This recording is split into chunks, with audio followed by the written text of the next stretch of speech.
Hey guys, hope everything's going well. I wanted to do this quick video on my first SGC submission, and I finally got it back. And it is a 2001 tennis magazine, Roger Federer, and it was hand cut.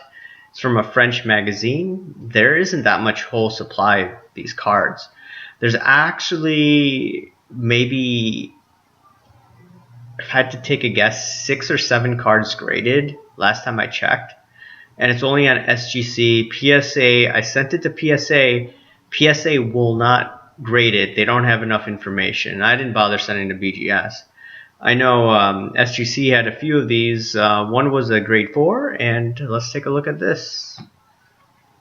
So it's a big jumbo pack, and the reflection sucks, so maybe I'll show it like this. I'll show it like this. Let's see. So it's glare. Let's see. So SGC 7. And if you look very close at the top, I was kind of pissed. Maybe you can't see it. At the top, there's red markings, which I didn't notice before. My wife didn't notice before as well. And what happened was, I sent the card in, and I thought it would be a SGC 8, maybe a 9 even. But because there was this small red marking on it, it changed it from, in my opinion, to an 8 to a 7. Now, I can't prove whether SGC made that mark on this card, but it does look like it wasn't there, because I asked my wife, hey, is there any markings on this beforehand that we sent it? And she pays attention close to detail, or she's very good at paying attention to small details, and she didn't see it. So that's one thing I noted. So I am disappointed that I got a SGC 7 once again, even though I believe that it should have been probably a higher grade. I knew it wasn't a 10. If you look at the centering,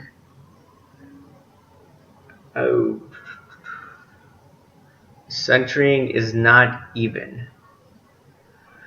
And because of that, because of the centering not being even, that did make it a 10. So, how much you have to pay for this? You have to pay like $100 some, and you have to pay shipping included, so $130. And then I paid about $330 for this card. This is actually a rare card, and as of right now, this is the highest grade. So on the positive note, I have the highest grade, and eventually, I could send it off to PwC or Probstein to sell it, for consignment. And you usually tend to get a higher price on those consignment websites or those consignment stores on eBay compared to if you're just selling it on your own. And if you just want to look at price comps for Federer, for like a 2002 BGS 7.5 went for what, $600-700, and this SGC 7, where there's no population, one of his first cards, I'd expect the same thing, probably 700 to 800. If it was a higher grade, this price would go crazy. But my mindset for Federer is that, he is one of the top players in his sport, and since he's the top player in his sport, this should hold value over time. I'm not looking to sell it right now unless I need the money. And, this goes with my philosophy. I want to look at cards that no one else is looking at, or very few people are. And a lot of people right now are looking at basketball, and I did a video about basketball. I want to, get away from the herd, get away from the crowd. And, I bought this card last year, ungraded from a seller in Britain. And, I think that same seller raised the card price to about, what, $20,000 equivalent. Some other seller that I've purchased from before He sold it for $300 last year, the same card, and now he's selling it for about $4,500. So I don't know what the real market value is because it's so hard to actually get this card. But yeah. But in regards to submitting with SGC, for cards like this, where you can't go to PSA, you need to go to SGC for some of these jumbo cards, especially this Federer card, because PSA refused to grade it. So I had to pay, actually it's $14 for, shipping one way, and then the other way, what, $7, $8.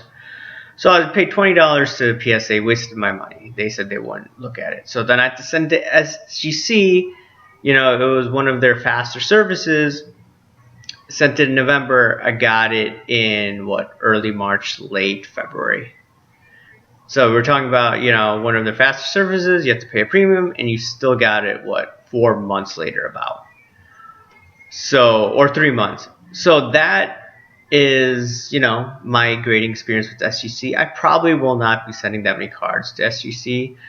I probably look to HGA because I have some cards that aren't worth that much money. But at the same time, HGA will probably take on most of the lower end market. SGC, unless you have vintage, I don't see the point of sending it to SGC.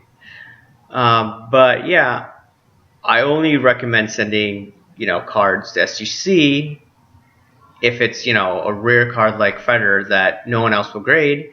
And two, if, you have something vintage, because SGC is known for vintage cards. But anyways, guys, let me know what you think, and I'll talk to you later. Bye.